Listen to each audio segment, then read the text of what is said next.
Finally तो दिवस आला ज्या दिवशी मला जायचं होतं घरी, म्हणजे माझ्या सासरी. आणि त्याच्या आधी ना आईने भावाने वगैरे एवढे लिंब आणले झाडाचे, जे की आम्हाला खूपच दिवस जातील आणि काही मला शेजाऱ्यांना सुद्धा द्यायला लागेल. आणि पण आई ना ती लिंबू तसेच न देताना सगळं क्लीन वगैरे करून देत होती.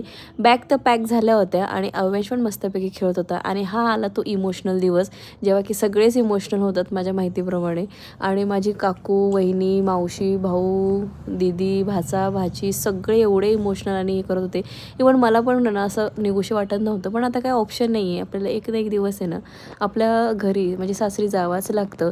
पण सावी माझ्याजवळ बसली आणि सगळ्यांना बाय बाय करत होते. तेवढ्या याच्यामध्ये जरा ते थोडंसं सगळे ना छान असे आनंदी झाले आणि ती खूपच हसरी आहे, त्याच्यामुळे सगळे हसायला लागले. आणि तोपर्यंत म्हटलं चला गाडी वळेपर्यंत तरी आपल्याजवळ बसूयात. आणि ती इतकी छान क्यूटली बसत होती, नाही तर तिला ना कारमध्ये बसलं की ना की फार भीती वाटते.